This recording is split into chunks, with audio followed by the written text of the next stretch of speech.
Hello, and welcome to Flipping the Table. Today, our 101st episode features a conversation between Michael and regenerative rancher Loren Poncia, who with his wife Lisa owns and manages Stemple Creek Ranch, located in the borderlands of Marin and Sonoma counties in Northern California. They discuss the joys and challenges of running two ranches and a successful meat brand. They also discuss the greenwashing by restaurants, retailers, and even butchers who claim they buy from a local, organic, or regenerative meat source, when in fact they are selling commodity beef, a practice that is sadly too common. Enjoy the show.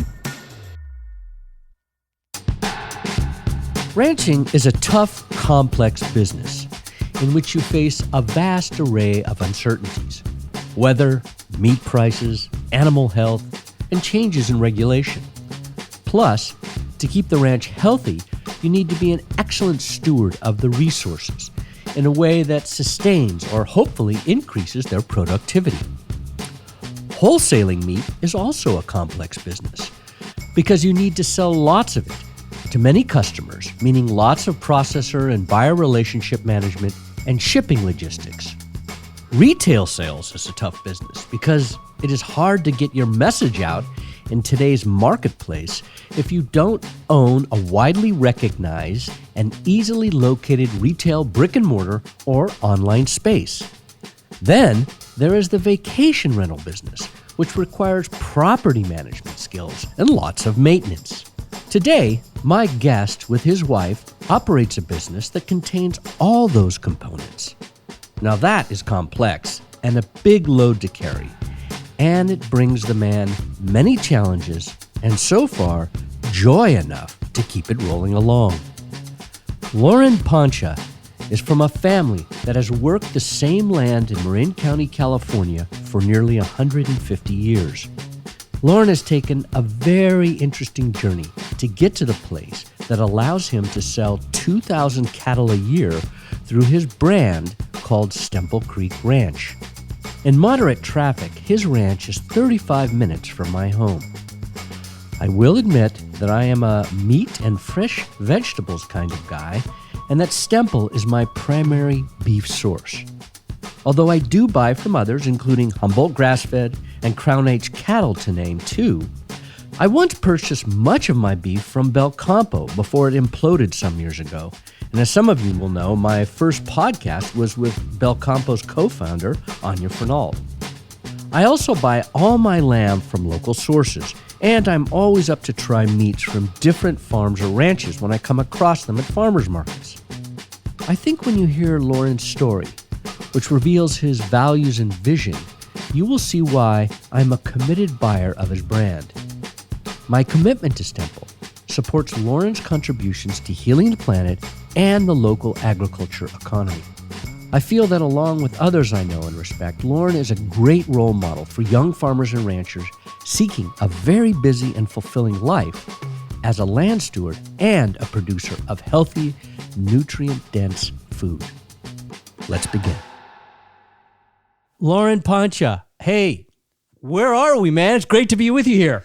Hey, Michael, thanks for having me on your podcast.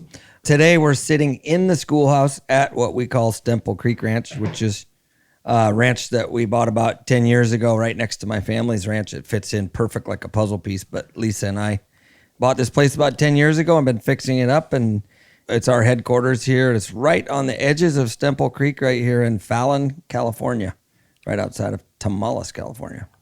So you're on the north end of Marin County, right? You got next it. to the Sonoma County border. About 5 miles to Sonoma County. Yep. 5 miles to Sonoma County. Great. So, I always like to get everybody's origin story. Like, how did you end up being the CEO of Stemple Creek Ranch? What's the history? Wow, that's a long one, but I grew up here on the ranch. Actually, where we're sitting right now having this conversation is where I went to preschool, which is absolutely amazing. Yeah, this is an old schoolhouse that's been converted into a place where people could come and rent and stay. Yeah, it's a farm stay. Yeah, it's pretty sweet. Anyway, I grew up on the ranch. The ranch was my whole life. When I was approaching my senior year in high school, my parents were like, "You need to go away to college." And I was like, "What? Why would I ever leave this amazing place and go to college when we have everything we need right here?" And thankfully, I followed their advice. Went away to Cal Poly, San Luis Obispo, go Mustangs, and started studying for a bachelor's degree in dairy science and agriculture business. Because your family ran a dairy. Mm-hmm. We had just recently sold out of the dairy business, but I still had about 25 of my own 4-H and FFA animals that I considered. I considered myself a dairyman and a beef rancher. And actually, about a week before I left to go to Cal Poly, I bought my first 20 Angus heifers, and that was going to be kind of my project to help pay for my college, because my parents didn't have a lot of liquidity to help pay for college, so it was my deal. And so we started our first little Angus herd at that time, and I really started to get more interested in black-hided cattle. So anyway, I went to Cal Poly. I was there every summer. I'd come home, I'd work on the ranch, and then I'd head back in September to do it again. And a lot of times I'd come home and I was kind of managing the ranch from afar, but I wasn't actually doing all the work. And my junior year, I realized, wow, I need to do an internship or figure out, because there's not economic opportunity for me at home, so I need to figure out something else. So I had some friends, and they said, you know what, you'd be great at sales. So I applied for some internships in the veterinary pharmaceutical world, and I got one of the internships, and I had a blast that summer running around from dairy to dairy all over the western, actually all over California and Nevada, and learned a lot, met a ton of people, and I realized I was good at sales. And so my senior year, I decided, okay, I'm going into sales. And I guess this is where it becomes a little bit interesting with my career choices. Yes. We have to do a senior project when you leave Cal Poly. Mm-hmm. And I did my senior project on a feasibility study of putting in an organic dairy on my family's dairy. And it made economic sense, and it was a good move at the time. Strauss Family Dairy was the only one west of the Mississippi. Mm-hmm. And I was like, oh, this would be great to do a dairy, because I loved it. Mm-hmm. But I didn't have any idea how I was going to raise the $165,000 it would require to get me started in the business. And at the same time, I was interviewing for other pharmaceutical type jobs, and Monsanto came to campus and was looking for an intern. And I said, well, what the heck, I'll interview for that. I got the job with Monsanto. I skipped the intern and went straight to what was called a field area market manager, and they moved me to Texas. I spent a bunch of time in Texas, Florida, Georgia, back to California in the dairy industry, and I was full-time with Monsanto for almost 3 years. And when I was there, it was absolutely amazing experience. I loved it. I've met some lifelong friends there. They taught me so much about myself, about sales, about the industry, about cow comfort, and all of this stuff. But the thing that was in the back of my mind that I didn't like is I was selling something that was not natural, that you had to inject into cows to make them produce more milk, and it just didn't seem right. RGBH. Yeah, it was RBSD. Yeah.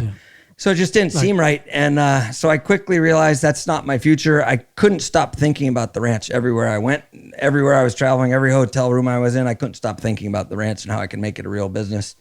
And I went to work for another company doing dairy nutrition for a couple years. And then I went into pharmaceutical sales for pets.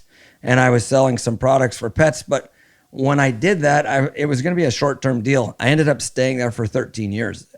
So overall, I was in the pharmaceutical business for 18 years. Mm-hmm.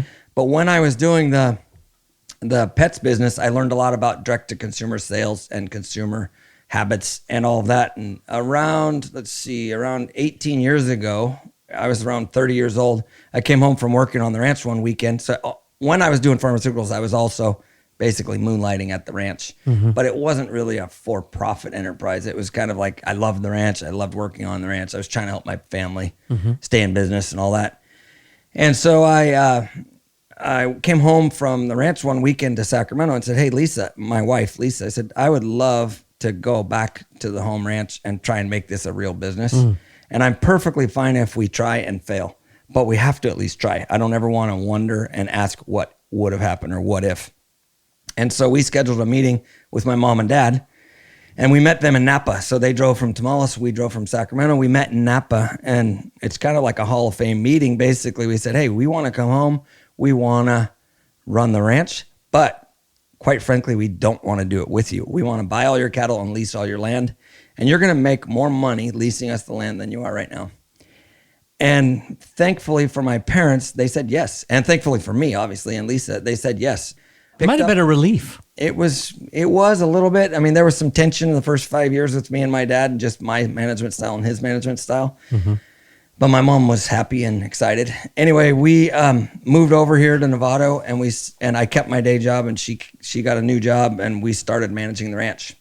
And for the first 3 years, we sold conventional cattle to the conventional industry, to the highest bidder anywhere around the country. So we sold to Harris Ranch, or we sold to Coleman Natural, Lyman, Colorado. We sold wherever that we could do a never ever program that we would get the highest premium we could for a all natural animal. And we would get the data back from those cattle, and about 30% of them were getting sick when they'd go to the feedlots. And I was like, why in the heck are we doing this? They don't get sick at home, and they're getting sick when we send them away. And this doesn't really make sense. And I was a very conventional thinker, right?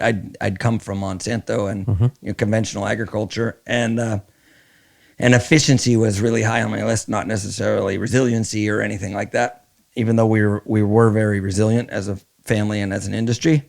I read the book, The Omnivore's Dilemma.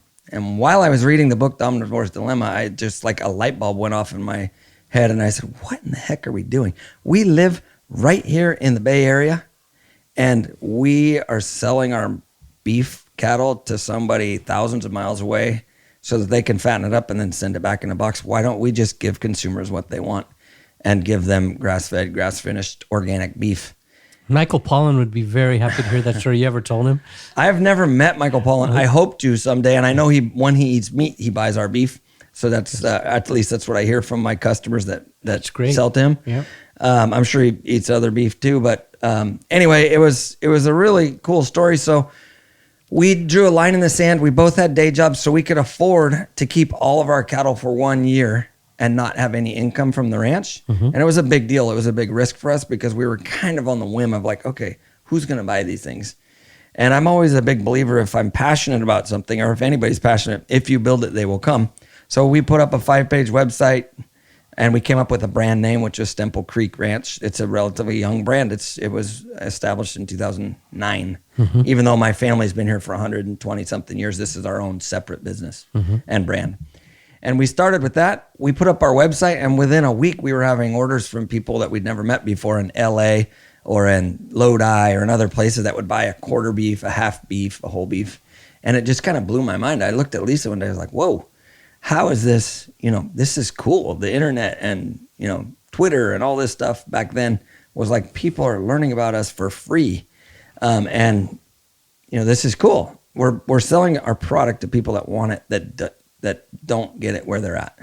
And it really blew my mind. There was one lady that would drive up about every 2 months and pick up a half a beef from Southern California and drive all the way back to Southern California the same day with her car full of beef. Wow. And I was like, wow, this is really something. That's commitment. Yeah, so that's kind of the history. Did they tell you why they were willing to do that? Did your customers tell you why they were so committed? They were committed because once it tasted great. It was better for the land, it was better for the animals, and it was better for the people eating it, is the main reasons. Those are like the big parameters or big pillars of our company. Is like we want to be honest, transparent with quality, and we don't want to just raise lean red meat. We want it to be beautiful, marbled, delicious, fatty grass-fed beef. And we're not perfect at it, but we're pretty good at it now. Very cool. And so you've been doing it 18 years. Yeah, we've been full-time skin in the game trying to make money ranching for 18 years. Yeah. I thought it was really interesting what you said about Monsanto, all you learned from that, because I worked for a conventional farming company way back in 88, 89, and I learned a lot too from that. Companies that have, that are large, you can learn a lot from those experiences, and when you bring it into what you've done now, it's a great help. Right. It's huge. I don't consider myself successful, but we would have never been able to make as much progress as we have without my background there. And I was literally around brilliant people that were PhDs and DVMs and very professional people. So it was fun. And has it helped? I mean, Lisa's a lawyer. I mean, she's got a legal background. Was that helpful in your business? Oh, 100%. So Lisa is not practicing right now, but she has practiced for the last 20 plus years since we've been married. Yes, her expertise has been brilliant, and her hard work and skill set, and she's an awesome people person. And we have the same morals and values. She's actually a Southern California girl who had no agricultural background before, and she knows more about the ranch than most farm wives, or even my mom, who's been here for 60 plus years. And she's just wicked smart, a great communicator, and a super hard worker, and she's really helped us a lot.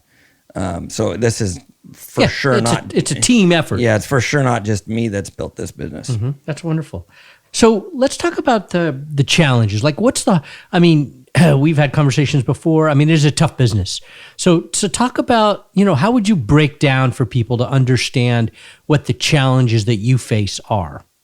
Oh man. So I would say the largest challenges that we face, I've always considered myself to be a decent rancher, and I know how to raise high quality cattle, but our business is multifactorial. It's not ranching as much anymore. I mean, we do a lot of ranching, but I also buy a lot of cattle and trade a lot of cattle. And I also have a meat side of the business where we work with 13 different processors, and we have to manage those relationships. And then we have 250 customers that we have to manage. So we have customer care, we have meat distribution, we have internet distribution, we have a lot of different enterprises that generate revenue for the business, but also take lots of different skill sets to run. Yeah, you have a facility here for events. Yeah, I didn't even think about that. We have 4 farm stays where people can come to the ranch and spend some time. We do farm tours. We have honeybees. We have pigs. Yeah, beef. Those big meals you have. Yeah, we have farm to table dinners. We've done outstanding in the field multiple times. We're very busy. I came in with a slow food chapter. We had a big event here. Yeah. Sometimes when I look around, I'm like, whoa, I'll be 49 in December, and right now still a young man.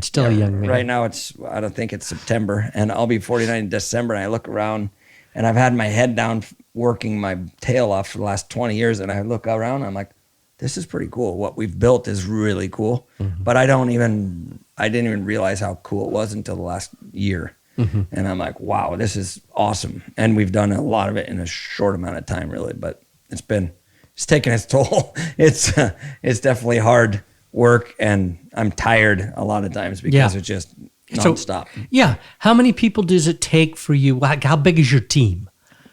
We have 2 full-time ranch guys, and when we started, we managed about 500 acres, and now we manage about 8,000 acres of leased and owned land. And we have 2 full-time guys there. We have about 300 mama cows and about 2,000 stockers or finishers, and about 100 pigs and about 500 sheep. And so it's a lot of work for us on the ranch. We have some seasonal day laborers and stuff that come in. The meat side, we have about 5 full-time people, and then we have a plethora of 5 or 7 farmers market delivery driver type people.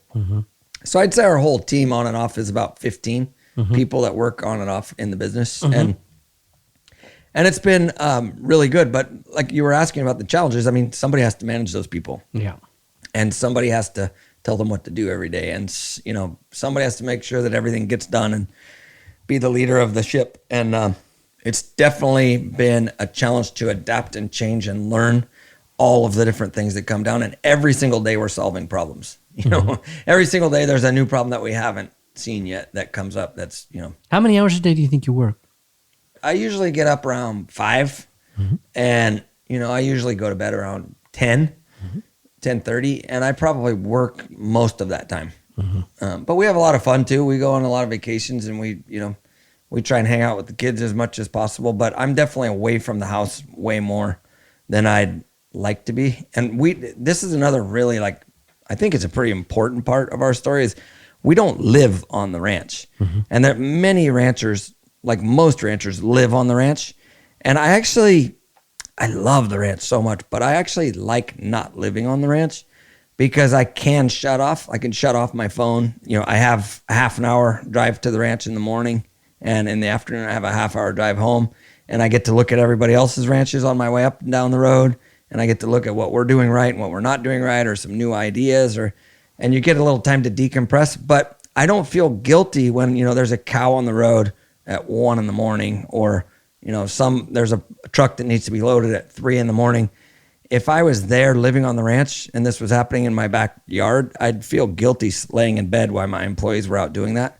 But now we have systems in place, so I don't feel guilty. And if something happens and I get a phone call or there's an emergency, there's somebody in place to take care of it. So most of the time, sometimes it's me, but most of the time there's somebody Well, that's else. healthy because you can't burn. I mean, you can burn out if you don't have situations, staff like that to help you because it's a heavy load. For sure. So, I thought it's really interesting. You've got, a lot of this comes back to my kind of what I heard years ago from Alan Savory about really turning your asset, which is this land base, into many different revenue streams. You've done that. You've got stays, events, agritourism, probably environmental tourism. You got all that going on. Then you got the meat business in different types. You said you have 250 customers. Now that is a lot of management. How do you stay in touch with all those people?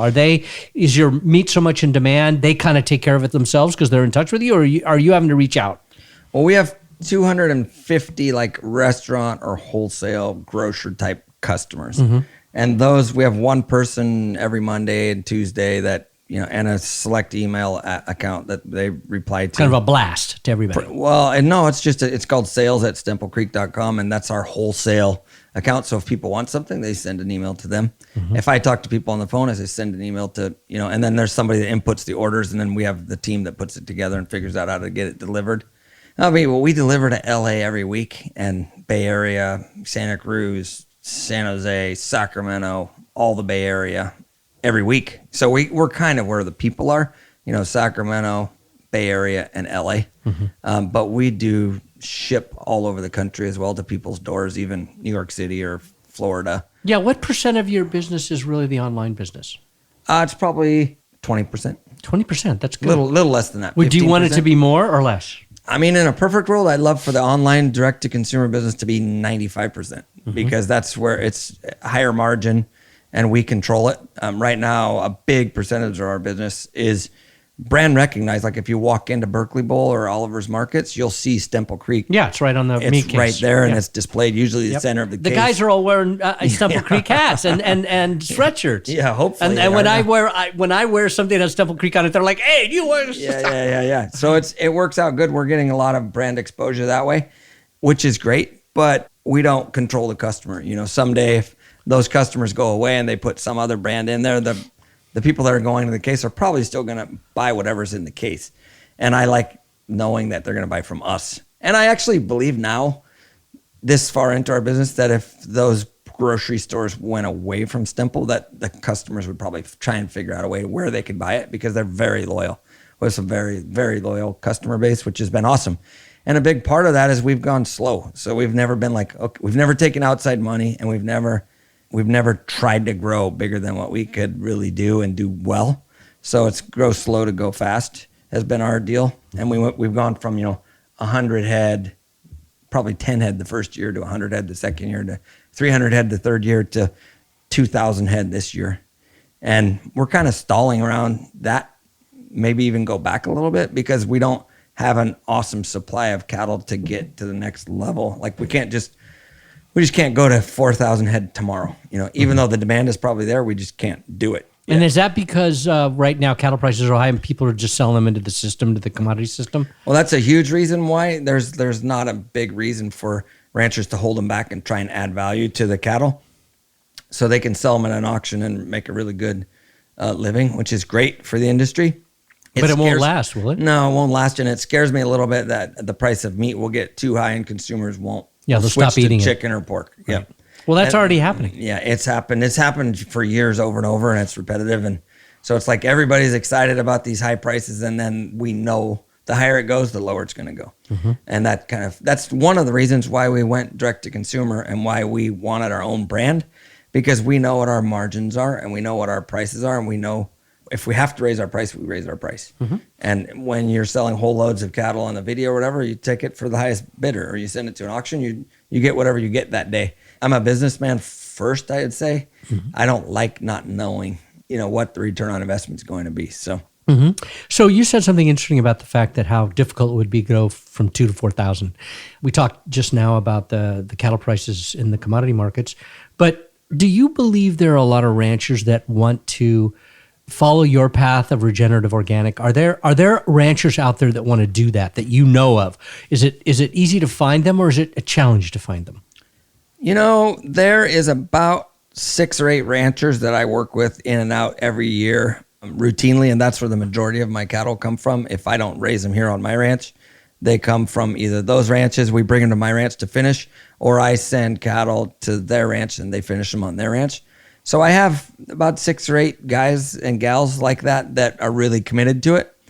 I think when times get tough in the conventional world, I get more interest than right now. I won't say it's easy. It's never easy, but right now to get a high margin product, it's pretty easy at the sale yard. Mm-hmm. But over a 10-year period, I wouldn't say that's not the truth. So there's more and more people that are interested in working with us. I get calls all the time where people say, "Hey, I have these cattle or these cattle, or how do I work in your program?" But I would say this year I've gotten way less of those calls than I normally do. Mm-hmm. And when the market tanks, I'm sure it'll pick right back up, and and the other thing is we've just coming out of a massive drought, a 2.5-3 year drought, which people liquidated, and they don't have lots of extra cattle around, and the cattle that are there are worth a fortune. So. Mm-hmm. We hope you're enjoying the conversation. If you are, please rate our podcast and offer a review. Your voice will help us grow our listener base, which helps us sustain the funding to share these conversations with the people and organizations shaping a more just and regenerative future. A future in which the food and farm businesses are helping to solve the largest challenges of our time.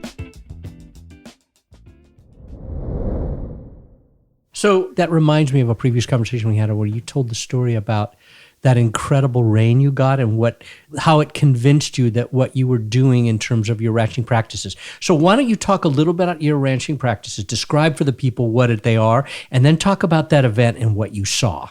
We used to do what we called rotational grazing, and we'd go from field 1 to field 2, field 3, field 4, and that's what we did. We didn't go from field 1 to field 5 or ever. And now we do what we call pulse grazing. And it's kind of a term that I learned when I went to school at the Ranching for Profit School. I'm a big disciple of that school because I think every rancher or agriculturalist or business person should go to the school. It's a week-long school that really teaches people a lot about business and that we don't get in college or we don't get from our farms. I mean, some people are lucky enough to get it from their parents. I did not. Anyway, in that school, they taught us to pulse graze, and you could skip from field A to field Z. You go to the field that's ready to be grazed, and rest and recovery is vitally important. So right now, you could call it holistic managed grazing, you could call it rotational grazing, you can call it pulse grazing, you can call it whatever you want. But basically, we have larger numbers of animals that we rotate around the ranch to eat the best forage available at that time and to let a lot of the other pastures grow. And rest is the vital part of growing. It's also the vital part of diversity, allowing for diversity on the pastures. And then we want high impact for a short amount of time. So when the grass is growing fast, we move the cattle fast. When the grass is growing slow, we move them a lot more slowly. And that's basically our model. We also have a carbon farm plan. And by doing that, we fenced off all the riparian areas on the ranch. And we have 5 solar pumps that pump water to the tops of the hills that gravity flow to 40 water troughs. So we have about 100 permanent pastures here on the ranch, and we can rest stuff. Sometimes we rest stuff for, when I say stuff, pastures, we rest a pasture for 175 days. Wow. We're trying to rest everything for 60 days. Mm-hmm. We don't always get to that. But the more I get into this, every single year I learn more, right? And every single year is a dance with Mother Nature. It's never the same. Mm-hmm.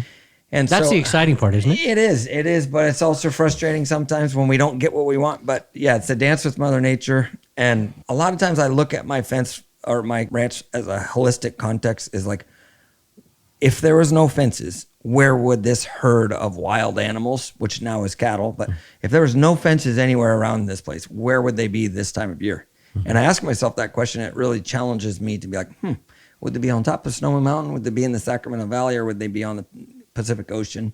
And what would it look like? I know for a fact they wouldn't all be sitting on the same knob on the same hill for 200 days a year, like a lot of ranchers do, including myself at certain times and what I have done in the past. Mm-hmm. And that's just not it's not the way Mother Nature intended it to be. It's from to sit on that one hilltop, and poop on that one hilltop and whatever. And so that's a kind of a description of what we do. And then we do leader follower with cattle and sheep. We have pigs, but the pigs aren't really part of our rotation because they're very aggressive on the soil. Yeah, they're hard on the ground, aren't they? Yeah, so we have pigs, but they're usually in sacrifice areas that we're planning on redoing. And so they really do a lot of disturbance for you. They do organized disturbance, but sometimes too much if it's the wrong time of year or whatever. Too much to my liking. And then we try and minimize compaction. Like compaction is a huge, huge component of soil health for us.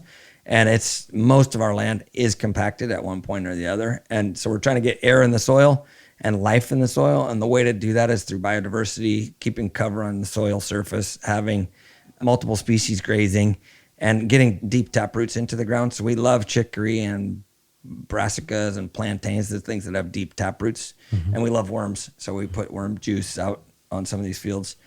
Do you spread compost? We spread a lot of compost. That's part of our carbon farm planning that we've done.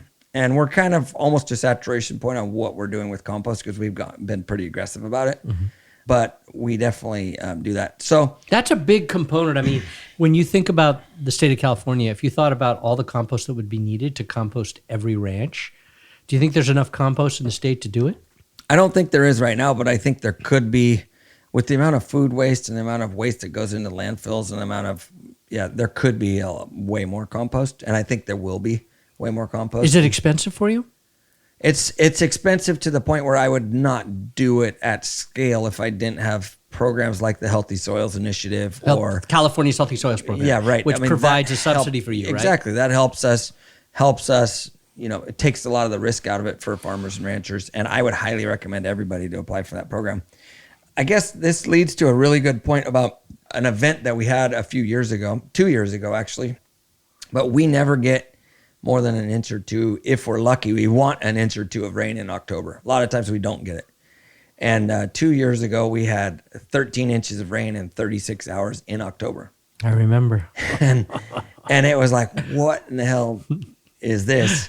And at the same time, it was like people like, oh, we got rain in October. And I felt really bad for my rice farmer buddies. And I felt really bad for some of my other crop buddies that hadn't gotten all their crop out of the ground. But actually, I felt really great for ourselves. We had foot-tall grass in December because we had all this warm weather from October until December. But the biggest thing that blew my mind is I went out in the rain. I loved it. I put my rain gear on my iPhone and walked around and observed. And I watched and I watched and I watched and I watched the creeks, the neighbors' creeks and my creeks and the color of the water that leaves the ranches. And it just blew my mind to the point where I was like, what we're doing is working. And this is unbelievable because we have one water source on this ranch that is 100% runoff that goes to a pond. And our pond didn't go up at all in this rain event. My God. And everybody else's pond that I talked to in Marin County was full. And I was like, holy smokes, this is actually... That means it's going into the soil. It's going in the soil. And I observed it with my own eyes there was sheets of water rolling off of the hills on this one property that we had a tenant on, just sheets of water rolling off of the hills. And it was brown water. And so soil erosion was active. And right next to it, literally the fence line right next to it, it was just soaking in. And I was like, whoa, this is blowing my mind. And it's actually what we're doing is working.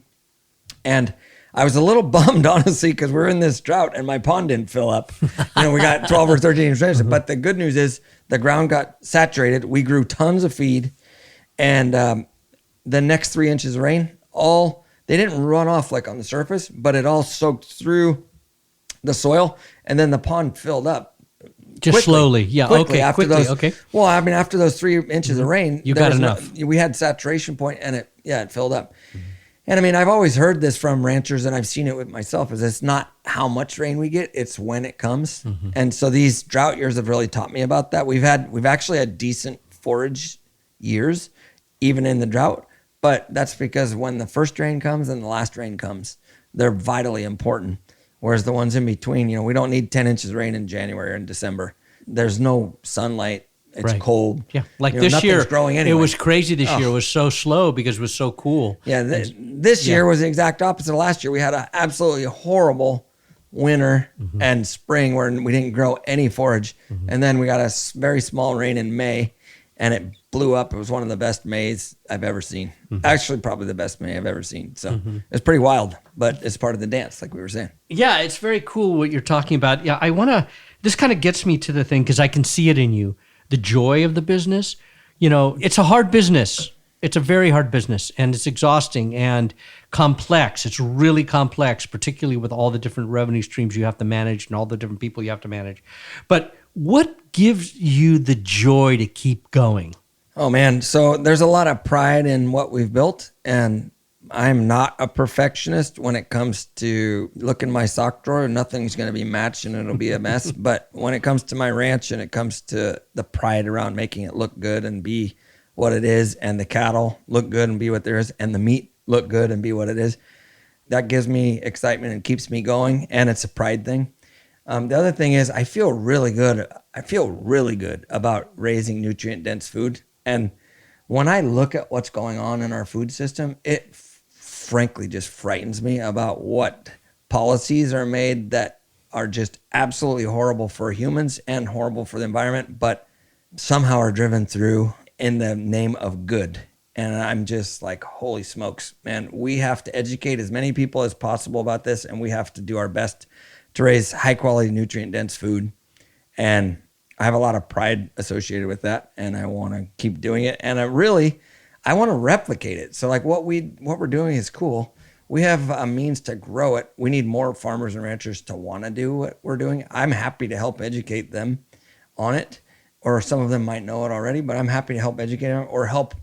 If there's a bunch of people, they don't want to market direct to consumer. They don't want to do that, but they're very great ranchers. They're better than me, way better than me at ranching, or way better than me at cattle.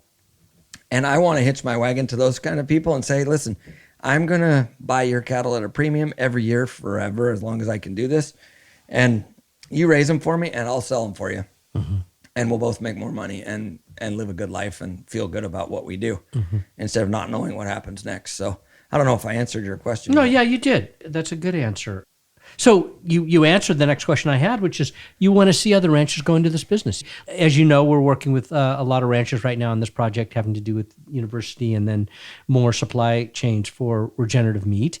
And what I've noticed is there's a lot of young ranchers, like next generation, your generation ranchers, who are taking over from their families, and they're the ones that are coming and being involved because they're thinking long term, like how am I going to make this work in a world where we have more droughts and all that. I mean, so you do want to see a lot more people coming into it. I mean, I think we have to have that. I mean, there's the old saying of the big get bigger and all that, and that's really true in a lot of ways, but I get this all the time, and I correct people because they say, well, you're a young rancher. You're the future. And I said, excuse me, I'm not a young rancher. I'm going to be 50 in 2 years. I mean, that's still, middle age, right? But young, like we need to get people that are excited about the business like I was, and I still am.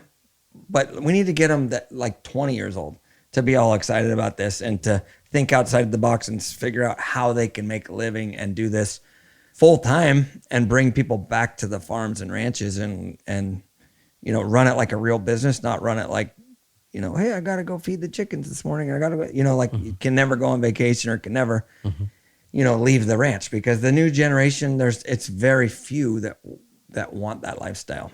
And there is a few, they're like unicorns that they just want a ranch and they don't care. But there's a whole bunch that are millennials and younger that they want to start a chicken enterprise. They want leisure time. Yeah, they want a chicken enterprise. And after the 5th day of moving the chicken thing, they're like, oh, no, I'm not going to do that. I'm like, well, what? You were just talking about this for, for months and now you don't want to do it? Yeah, so we have to make it easy for these younger generation to want to come back and have systems in place to know how to build a real business to be able to supply nutrient-dense food to people. There's a couple of things that come to mind. One is you mentioned the Healthy Soils program, but also malt is a really interesting thing. Your father was one of the founding board members of Malt, the Marin Agricultural Land Trust. He just passed away. Condolences. I know that. I know that's a big thing. I saw the beautiful film of him, and we'll put it on our website so people can see that. Beautiful story about his life, what he did. I'm just curious about the need to bring these young ranchers. First of all, you were lucky in the sense that you inherited a ranch in a sense. I mean, you had access because your parents sold you their ranch. It's very hard to get into the business if you don't have land. So programs like MALT create a way to make the land more affordable by paying for the development rights. Sonoma County has a program similar. That seems like a good government program, a good policy anyway. Then you have the Healthy Soils program. You have the Water Use Efficiency program. There are different programs that are providing a way to lower the cost because it's an expensive business, capital intensive. Do you think these are the kinds of things we need more of in order to get more young people into it so it's less risky? I think yes and yes and yes. And yes, I'm blessed that I grew up in a family that did this because it gave me the bug to want to keep producing food. And so we have to expose kids younger. If you look at the school system and who's educating the school kids right now, it's not agriculturalists. It's, fake meat people, and the school teachers think cows are responsible for global warming. And it's like, holy smokes, what are the industry groups doing to help educate the educators that this is not the real cause of global warming? And if, how do you manage this? I mean, I try and use anecdotes in my day-to-day life with people.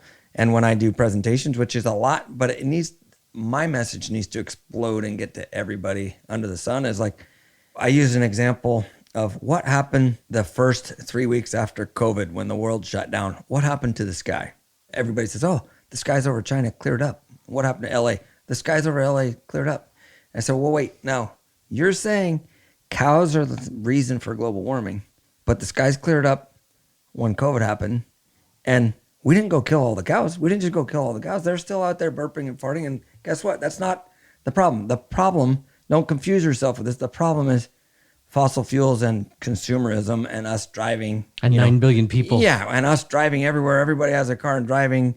And, none of us can get out of it right now. We all have to drive, and we all have to burn fossil we're in the fuels. system. Yeah, we're in the system. But don't blame something that's not the real cause for it. Focus on what is the real cause. And so I tell people like that, don't confuse me with the facts. Like, this is the real facts are, it's not cows. We're maybe a few percentage points, but it's, Mother Nature's cycle, her natural cycle of life is for cows or ruminants to eat forages and to cycle through them. And that's the natural carbon cycle. Mm-hmm. The natural carbon cycle is not to pump liquid carbon from 3,000 feet in the soil and pull it up and burn it into the atmosphere and then not replace it with photosynthesis. I mean, It's just, we're doing it faster than we're photosynthesizing. Right. Anyway, I don't know. I think I skirted your question and totally went on to a different subject, but I want young people to come back and be part of it.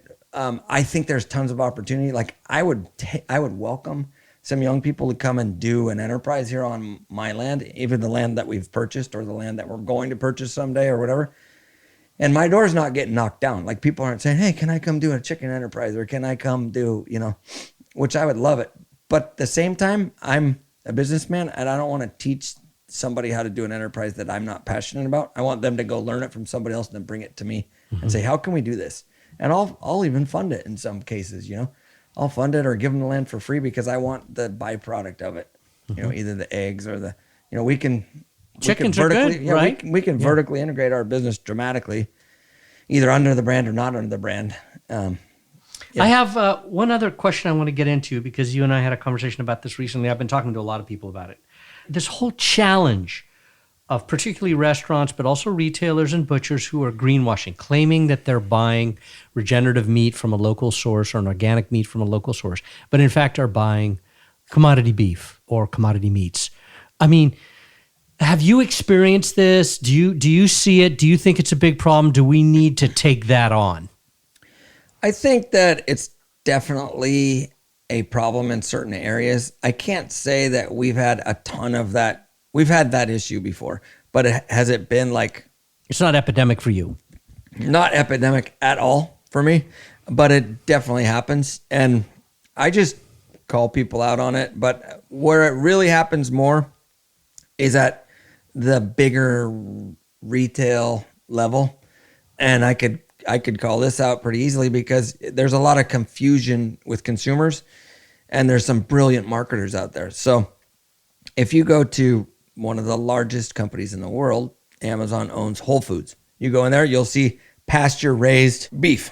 And pasture-raised beef means it's on a pasture eating a high concentrate corn and soy, whatever corn diet. So it's not grass-fed beef, but it's pasture-raised. And it's like, that's confusing to a lot of people. And it might be delicious and it might be nutrient dense and it might be all these things, but just be honest and like tell what it is. So there's a lot of that stuff that's happens. And I definitely go to restaurants and I see local grass-fed meat on the menu, but it doesn't call out a name of the rancher. And every time I ask, hey, where do you get your beef from? And they say, oh yeah, I got it from XYZ Meat Company. And I said, well, I happen to work with XYZ Meat Company. They don't sell grass-fed beef. And I said, well, they told us it was grass-fed beef. So I see that stuff all the time. What I don't see very often is people saying, hey, this is Stemple Creek Ranch. I have seen it multiple times, but I don't see it like this is Stemple Creek Ranch beef and it not really be Stemple Creek Ranch beef, or, oh, this is Stemple Creek Ranch beef and, the first day it is, and then 2 weeks later it's not and it's still on the menu. I've seen that, a handful of times, but oh man, I would love to say it's one of the highest priorities for me, but it's really not. The highest priority for me is teaching people about nutrient density and what they put in their mouth and how they vote, and they vote with their dollar. And if it's $1 more or, $2 more for a product that they can buy direct from a farmer or know that it's actually that product, that would be where I would focus. And I would also focus on supporting the people that support the small people, like the small ranchers like us. And we're not a teeny little grass-fed company doing 10 head a year anymore, but we're still a teeny microscopic company when it comes to beef. A lot of times people around here are like, oh, you guys are big. I'm like, well, actually, we're not even like we're teeny. We couldn't even fill one pen at one of these feedlots. And so I would support the people that support people like me, and support farmers and ranchers that buy direct from farmers and ranchers. And it's going to be a little more expensive, but well, you're making investing in a better world when you do it. You spend your money to invest in a better world and your own health. And the other thing, Michael, is the people that are greenwashing, like if they do, we have very educated consumers. If you do any bit of research, you can find out who's greenwashing pretty quickly. I hear about it all the time. I know who's greenwashing because I'm hearing it. And I don't need to talk about other people about that. Like I'm not going to throw stones, but the last part about this, if there's not a sign up at the end of your driveway that says what you're raising and who you're raising it for, and the farmer or rancher's not proud of it, then I would say, what the heck's going on, or is there greenwashing happening? And so I could drive by plenty of chicken places around here that nobody knows what it is that comes out of there, but it's multiple brands that come out of there. And what is it? I don't know. I have no clue. But why aren't you proud of it to say, hey, this is, this is what we're doing. Right. Yeah, exactly. So I want to ask you one last question, which is, how are people going to get your meat? How do they, if they want to buy direct, how do they find your website? What is the address? Oh, that's a great question. Thanks for asking it. It's www.stemple, creek.com. And you can buy whatever you want on there. We'll ship it direct to you around the country. Or you can buy a half cow, whole cow, pick it up here locally at one of our butchers. Or you can come to the farmers markets in Marin County on Thursdays and Sundays. Or we work with lots of local high-end retailers like Berkeley Bowl, Oliver's Markets, Petaluma Market, local gourmet type family-owned retailers. We're there. You won't see us in Whole Foods or Molly Stone's or Nugget, bigger chains. You won't see us there.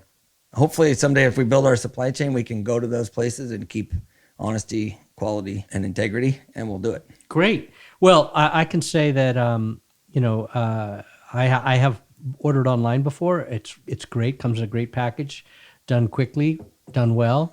So I hope people will do that, and really appreciate your time. It's been a great conversation, and best of luck as you continue. Thanks, buddy. Thanks, Michael. Thank you for listening, and thank you to our sponsors, the Ladybug Foundation, Dan and Quincy Imhoff, Beth and Mark Wyatt, Cindy Daniel, and Doug Lipton. Roots of Change is a program of the Public Health Institute.